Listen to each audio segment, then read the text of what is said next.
like, I go and interview a fisherman or somebody's grandmother. That story doesn't exist anywhere else. And if it's not preserved, it doesn't exist at all. And you would have community members come in and they're not doing research. They're just like, hey, I think my mom was interviewed. And so one of the things that I think is really special about these kinds of archives is that that's likely the only recording of a relative. And it chokes me up a little bit, but I can't tell you how many people I saw crying in the archive because they are listening to their parents' or their grandparents' voice.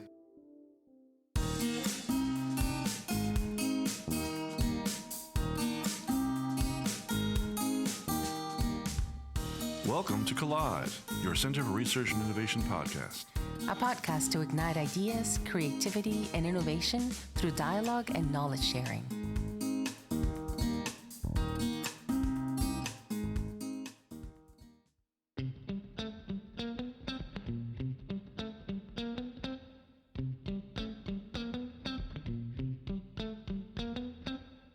Well, good morning, everybody. Welcome to the show. Good morning, Todd. How are you? I'm all right. It's great to have you on the microphone. It's great to be had. Yes, yes. It's usually just me and Mauricio, and today you're here with us. Here I am. I'm thrilled, and we'll see how thrilling it is in just a moment. Okay. Yeah. All right. We're joined today to talk about the new. I really want to talk about this because I've been at Grenfell for 25 years this year, and I think there's been discussion of an archive for at least that long. So it must be a real treat to finally have this done and opened. And we're joined today by John Bodner and Crystal Rose to talk about the brand spanking new archive at Grenfell campus. Thank you. Good morning.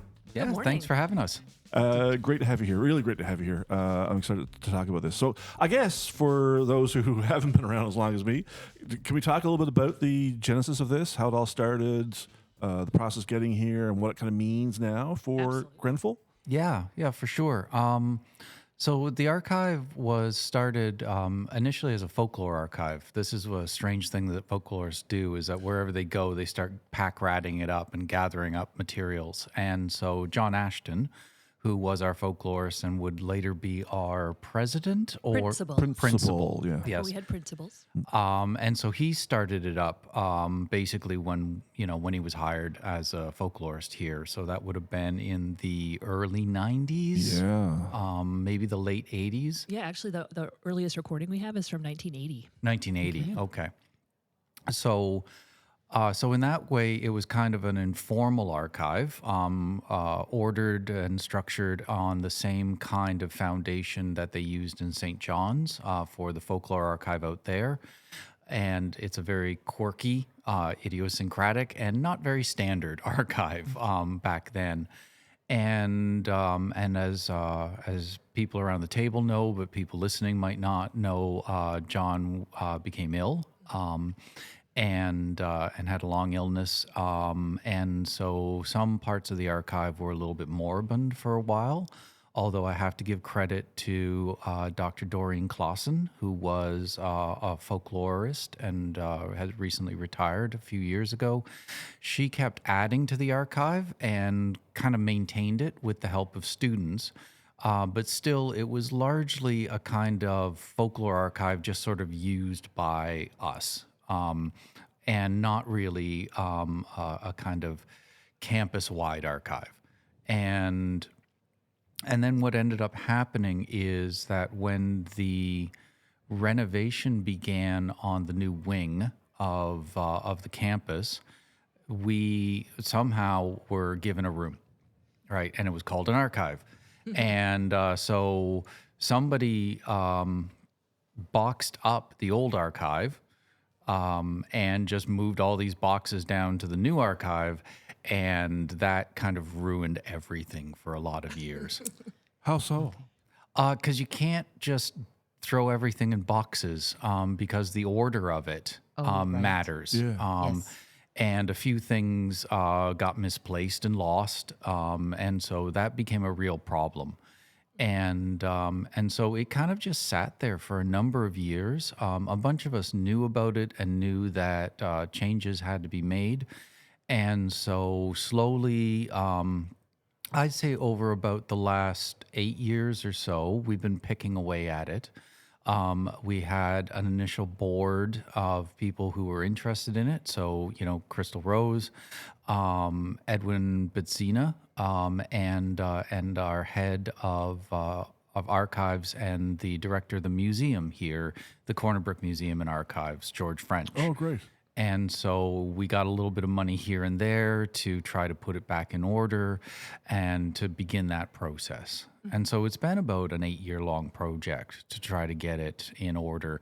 And I'll let Crystal tell about the actual, sort of really putting it in order, which sort of happened over the last 3 years. Yeah, like John mentioned, there was a gap where Dr. Ashton passed in 2008. And then the new building, we like to call it the new building still, even though it opened way back in 2013. We didn't realize, the Social Cultural Studies Department didn't realize we were allocated some space until basically John got a phone call saying, your archive's ready. And we were like, what? So the space definitely needed some work. So it had natural light, didn't have any kind of temperature control. So we worked with facilities to get the space a little better for maintaining the collection. And then, of course, if you have an archive, you need an archivist. So that is a very specific profession. We didn't have an archivist, so relying on the community. So George French, he was a big help, and also our archivist, Colleen Quigley, who works at the archives at the Queen Elizabeth II Library in St. John's. They were a big help in getting the material back into an order that was, recognizable and made sense so that people could actually use the collection. Even things like, getting proper shelving for the space, getting proper material to put the material in. So if you have paper, it needs to be in acid-free file folders and archival boxes, or else it's not going to be preserved. Even things people don't think about, like paper clips are really bad. So they get rusty. They can really damage documents. So removing paper clips from documents. Staples, right? Staples, all that stuff. So we did, like John mentioned, we had some funding. We had a student for a while helping us out, really just trying to save the material and make sure that it would stay preserved. It was a big undertaking. COVID didn't help. We got interrupted by COVID. And it's hard to process archival material when you can't be on campus. So that definitely delayed our project. And then once we got the folklore archive kind of dealt with, we realized we had the space to start preserving other material campus-wide. And at the library, we had a tremendous amount of material that had been collected since 1975 when we opened as the West Coast Regional College of Memorial University. We basically had all these materials related to the history of Grenfell campus, but they were just also sitting in boxes in storage at the library. So it was also going through all of that material, figuring out what we had, getting that in order so that people would be able to access it as well. And it's really the only collection of the history of Grenfell. No one else had been collecting this material. So it is the only archive of the history of Grenfell campus, which is really important. Yeah. Staggering. Sorry, John, go ahead. Oh, no, I was going to say it's like I'm a folklorist and I do a lot of collecting, but I'm not an archivist. And I don't do archival work. And so, one of the things that that I've learned in this process is what Crystal said, which is that like an archive and archivists are really highly specialized people. Right. Like a lot of people think of an archive as just a collection, and you kind of wander in there and you look around. But to be an effective archive it has to be organized, and all these rules of organization and effective modes of organization. It takes people with real skills, and you can't just start an archive, like we did actually just start an archive. You can do it, but at a certain point, you need real pros to come in. And these people take years of training, they take money and they take a lot of work to put together. Even a small collection, which realistically, we have a very small collection, is just staggering when you start to have to reorganize it. Right. Yeah. So all that being said, who's now maintaining it? Does that fall to the library? Yeah, so basically the library's kind of taken over management of the archive, which really fits well with what else we do. So we also have in the library what we call special collections. So those are very unique items that tend to be very rare and need special preservation or special care, or need to be placed somewhere where they're protected. So we have a rare book room where we have hundreds of rare books, which people don't know as well. And we have books related to the history of Grenfell campus. We have the Sir Wilfred Grenfell collection. So we have all of the books that were written and published by Sir Wilfred Grenfell, who we were named after. We were renamed in 1979, Sir Wilfred Grenfell College. And he was, in addition to being a doctor, as people probably know, serving Labrador in the Northern Peninsula, he was a very prolific writer. He published over 40 works. So a lot of his books are about his work here in the province, but also other topics. We also have just about every work published about Sir Wilfred Grenfell.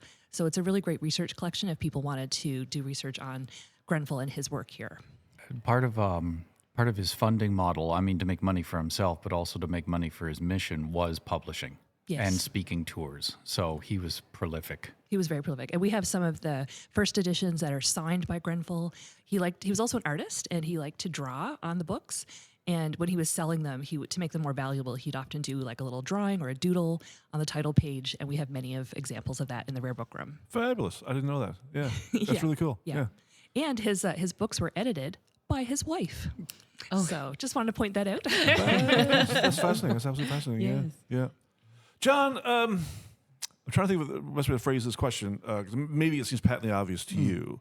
But as a folklorist, could you talk to us a little bit about the real or perceived value of an archive? I mean, from a folklorist sort of perspective? Yeah, I can talk about it from a folklore perspective as well as just a general kind of community resource. So folklorists start these archives, and so maybe I could say what we're generally collecting. Yeah. So there's 2 or 3 things that are in the archive. The first one is because we do field work and we're creating and recording primary source material, like original primary source material. Like, I go and interview, a fisherman, or I go and interview somebody's grandmother.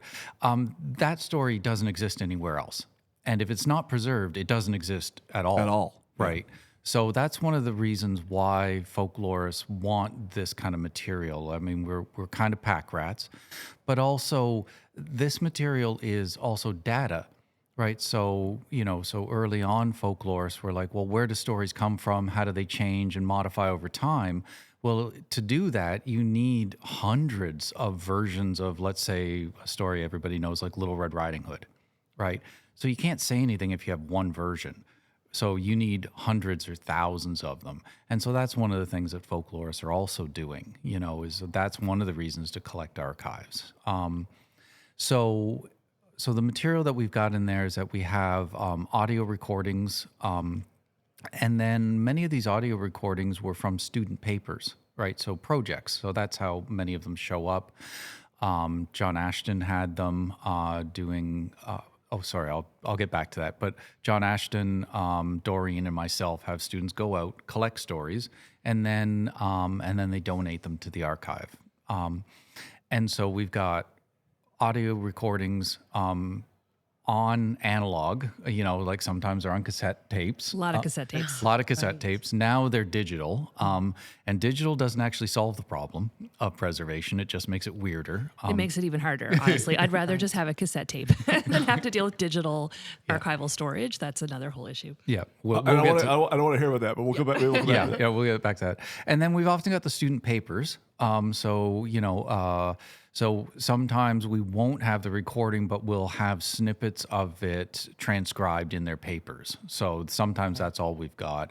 And the other thing that we have are maybe hand notes or survey cards. So we'll have text of somebody writing down a story or a belief from a community. Mm-hmm. And so those are the 3 main things that were the foundation and kind of backbone of it when it was started as a folklore archive. Can I just jump in? It's a really amazing collection. So people don't realize there's hundreds and hundreds of these recordings and projects that students collected, like I said, all the way back to 1980. And it's from communities all over Newfoundland and Labrador. Yeah. And so if any of our listeners are former students, their material might be in our archive, or you might have a family member, someone and there's a recording of them in our archive.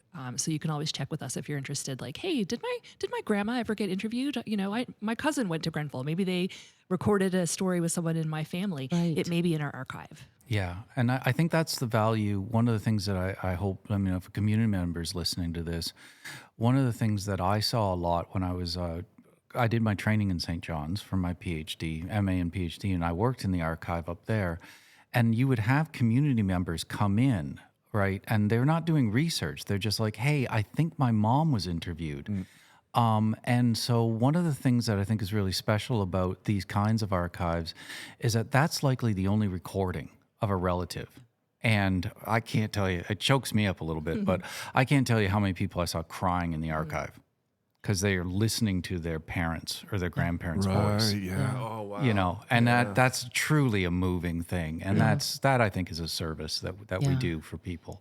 And hearing you describe this archive, you know, sometimes people think that there's a preconceived notion that archives are, you know, grainy papers or old stuff put away and whatnot. There is this lack of recognition of the life that is in an archive, and what you're talking about really brings that home. So how do you, I guess my question is like, how do you hope that the community engages, or that students and faculty engage with this really living organism that is the archive? I definitely want to work with instructors on Grenfell campus so we can do experiential learning. So having their students come in and utilize archival materials in their projects and in their learning, that's an opportunity that they have on the St. John's campus, but they hadn't had here. So working with some of the history professors, social cultural studies professors to utilize the material, and also embed archival projects into their curriculum so that students are continuing to collect stories. Because that's what we are. Like, archives are our stories. It's our history. And we want to make sure that that's going to continue. Yeah, and I think it's it can be quite exciting for students to produce something. I say it's exciting for students. Some of them probably find it frustrating and horrible, but I'll say exciting. To produce something that isn't just an assignment, right? And this is what I try to say to them, and some of them get it, and hopefully they appreciate it in future years as well, that they're collecting a unique item, and if they do a good job, it will be preserved forever. And that is something that's way more valuable than just a term paper. You know, so every once in a while we'll get a student who gets kind of the museum and archive bug, you know, so they can learn that this is an actual job that you can have. Yeah. So that's kind of exciting because we're a very small town and they don't get exposed to things like this. So we want to be able to give students the kind of practical skills that they could develop into an occupation later on if they wanted to. But the other thing too is that there's a lot of collecting that people do which won't necessarily be in the archive.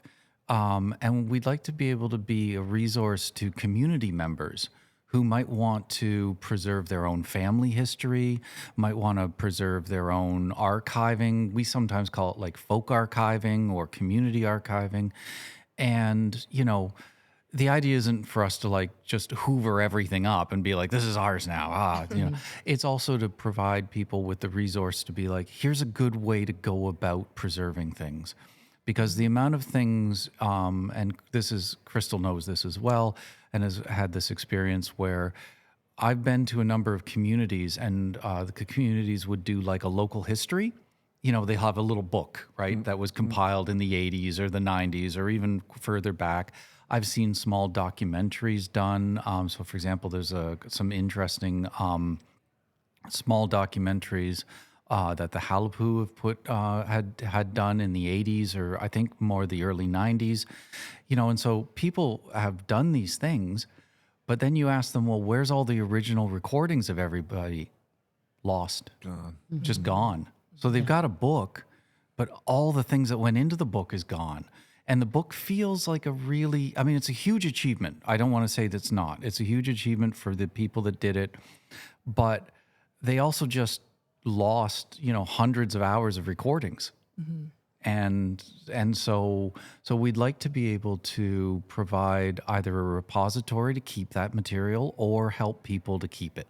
Absolutely. And I, you know, when I was on the radio promoting our grand opening of our Archives and Special Collection event, I said to people, I know all your listeners, you're thinking of what's in your attic, what's in your basement. Right. And that's the kind of thing that keeps librarians and archivists up at night, that there could be really valuable photographs, records, diaries, recordings, and they're just sitting there. They're in a box, and what's going to happen to them?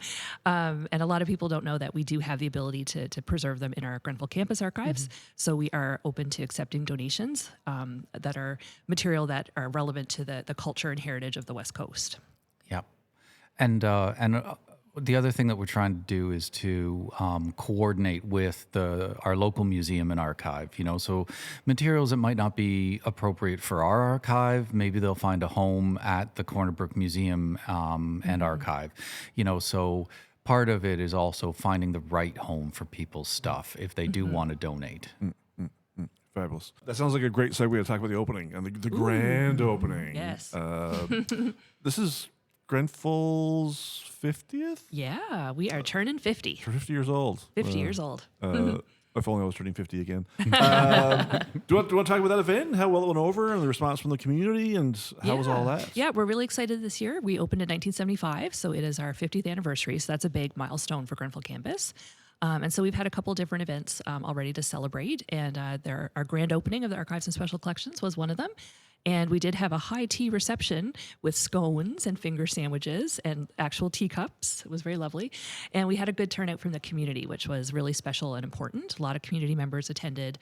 And we were giving sneak peek behind the scenes exclusive tours of the rare book room. So usually you wouldn't bring people in, but we were bringing small groups in to actually see the rare books and pointing out some of the highlights of our collection. And also pulled some things from the archives that were in display cases so people could see examples of some of the things that were in our collection. And we were also giving tours of our new Lundrigan room, which is a donation we received from Arthur Lundrigan, a very prominent family here on the West Coast. He was an avid collector of Newfoundland material, so he donated all of his Newfoundland books to us, which are housed in the library, some really interesting archival material, and a huge collection of maps. So we have 47 maps that chart the history of Newfoundland. The earliest one is 1556, and it goes up to 1879. Now, they're not all original, so some of the older ones are reproductions or prints of those maps. But it's really interesting. We worked with Charlotte Jones at the Grenfell Gallery. She arranged them chronologically, so you can really see how people's concepts of Newfoundland geographically really evolved over time as people learned more about the island. So I was giving guided tours of our map collection as well. Nice. So it was a really great way to get the community onto campus and get them really experiencing what we have in our collection. And hopefully they're going to go out and share that with other folks so there's more awareness. And they'll also know that they can donate valuable things to our collection as well. Fabulous. Yeah, it's funny. I love looking at the maps because it's like what's important. Shoals and reefs at first and fishing grounds, and they're just like there's land over there somewhere, and then slowly it's like, oh, we got some coastal things, we got some maps, but it's like the interior is terra incognita. I mean, there's no point in it, don't even go there, right? And then slowly they kind of fill it all in, don't they? Yeah, the earliest map we have in the collection, Newfoundland, is actually depicted as a whole jumble of small islands. Yeah, they didn't even realize we were just one island. So that wasn't until the 17th century that they were like, oh, it seems to be an island. Okay. Weirdly, cartography spills into my PhD. Oh. Just in the sense of mapping and the way that people sort of dissected the globe, really, to try and put it on paper, right? Right. And the evolution of maps over time, I find really a fascinating thing, not just in the approach, but as you say, what was important. Yeah. A map didn't as much represent an actual physical thing as what was important to the map maker. Absolutely. So I find that really, really fascinating. And that also gets me, to my second point. I am a MUN professor, and I think a lot of us probably have the same experience where we go into communities or we're out doing some work, and sometimes I get into research, and I hear repeatedly from community members how important MUN's archive is. It is, in some respects, the memory of the province.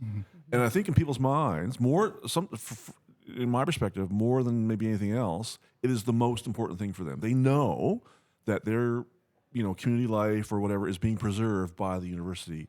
And it's so important to people, and it's kind of amazing to hear it spoken out loud.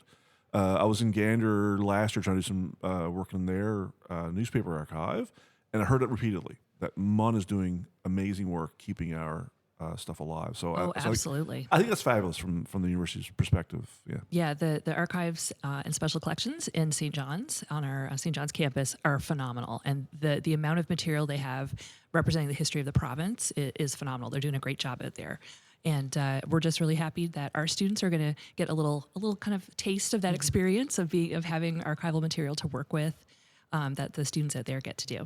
Yeah, and I wish more community members could go and see, like especially in St. John's, because it's so much bigger, right?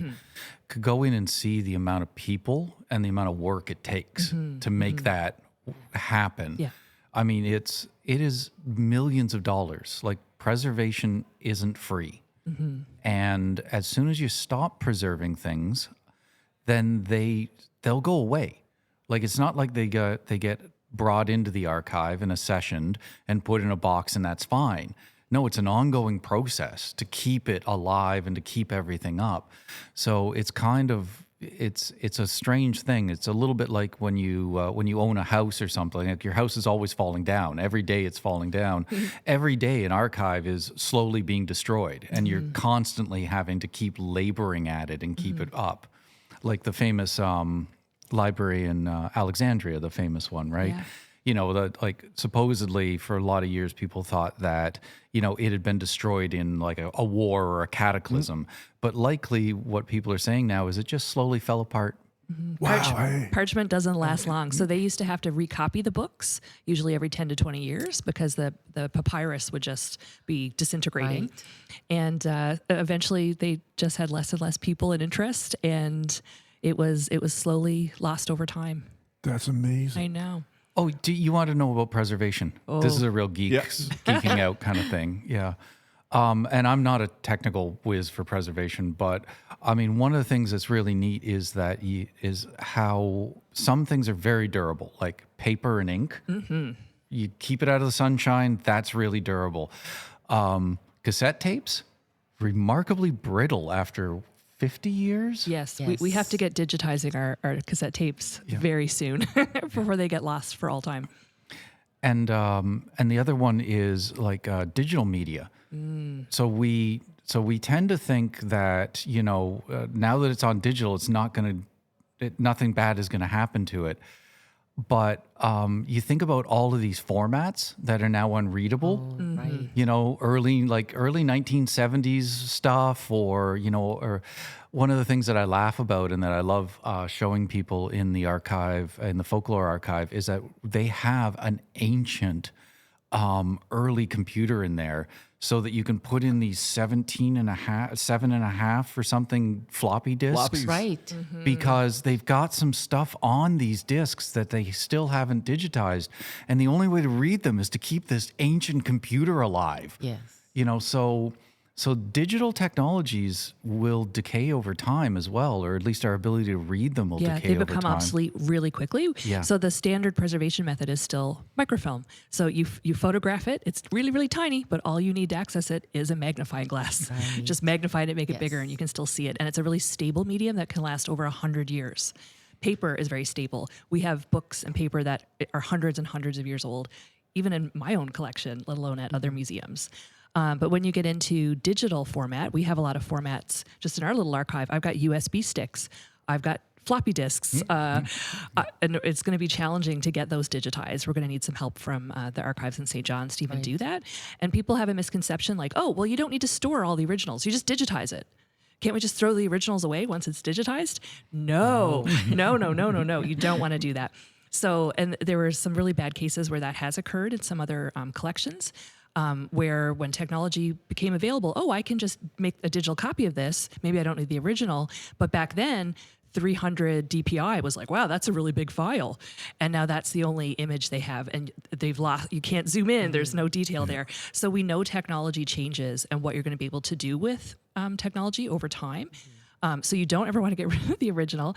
And then you have, where do you store the digital information securely? And we know the British Museum, the British Library was hit with a cyber attack and lost all of their digital files. Wow. In the cyber attack. They were cyber attacked right when Grenfell campus was in 2024.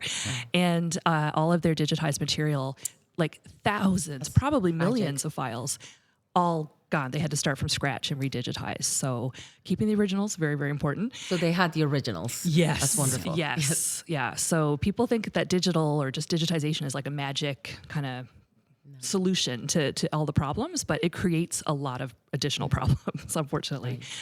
So it's great for access, not necessarily for preservation. So at Memorial, we have our digital archive initiative. So we can digitize for access so that people can access it, not necessarily for preservation. So some of the material in our archive is available.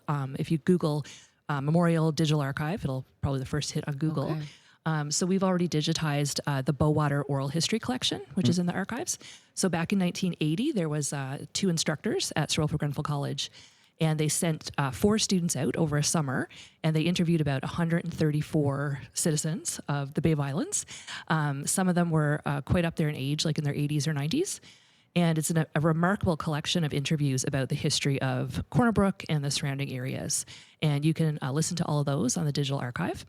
And we've also been digitizing the Western Star, which is one of the most important newspapers to Corner Brook, started in 1900 and no longer exists, ceased publication, unfortunately. So we've got digital from 1900, I think we're up to about 1985 in our digital archive. So that's really important. Another really important newspaper that was here was the Humber Log. And the only place that exists is in paper at the Corner Brook Museum and Archives. So, and some of those are very old, and that's newsprint, which is not as stable. Right. So one of our next digitization projects is going to be the Humber Log. So that will be available for the community. Yeah. Amazing. And, like that's, as Crystal said, like the digitization and making it available to the community is really fun too, because I've seen some things that, a lot of things that get shared on Facebook, like, because there's, there'll be a curling Facebook group or historic curling or historic Corner Brook. And those are really neat because a community member will take a picture from the archive and they'll put it up there. And that's neat, but what's really neat is what ends up happening is all the community members will tell stories about it, and about the people in it or about the buildings, and so suddenly that picture really comes alive. So in some ways we should be collecting the Facebook group posts to then give back to the archive to have those things come alive. So it's a real dialogue, I think, between the professional archivists and the community, and that's where these materials, I think. Keep being alive. Like they're not dead. They're constantly being renewed by people, and it's the community members that do that, not just academics. And that's kind of cool and fun. Yeah, it is. It's exciting. There's a vitality there that it's quite amazing, right? Yeah, for sure. And I think I don't know what. I don't know what the community sometimes thinks that us geeks up there in that building do, but oftentimes, like you said, Todd, like when they know that we're taking care of cultural objects and when we really want to hear what they think about them, then then the kind of town and gown and the university and the community can really come together on some fun projects. Yeah, for sure. So what's next? Yeah, what's next? Well, all we need is about $200,000, and we'll really be able to make some tracks. Yeah, no, absolutely. We want to plug for sure that, like we mentioned, archives and preserving this material is not free. So there's a cost associated with it, and you can donate. You can go to Giving at Grenfell and select specifically if you'd like to donate to the archives and to help us preserve all this great material. Fantastic. And we're also, as Crystal said, we're interested in working with people to preserve. We're also really excited to work with our colleagues and their own collections. We've got graduate students, we've got undergrads, we've got professors, we've got people in this building right here who are doing fantastic work. And so, think about donating to the archive or structuring your research so that you can donate to the archive. I just want to remind people that, of course, the library and the archives, they're open to the public. So people sometimes don't realize that. You can come up to the library, borrow books for free if you're a resident of Newfoundland and Labrador. And if there's anything you'd like to see from the Rare Book Room or the archives, or if you'd like a map tour, I'm happy to do that. So we are very open and welcome to the community. Fantastic. Thanks, everybody. Thanks so much. This is really exciting. I am a little bit of a researcher, I suppose. I think it's in my job description. And this is an astonishing resource. I'm so happy that's fun. And John, I know for you and Crystal both. This has been a labor for a long time. So Yes. congratulations on this. Feels like a Amazing big work. win in this, know. So congratulations. Thank you. Yeah. Thank you very much, and thanks for dragging us down here. Oh my It's gosh, really thank you cool for to talk coming. about. Yes, thank you. This has been an episode of Collide, your Center for Research and Innovation podcast. Generating community and creativity through idea collision.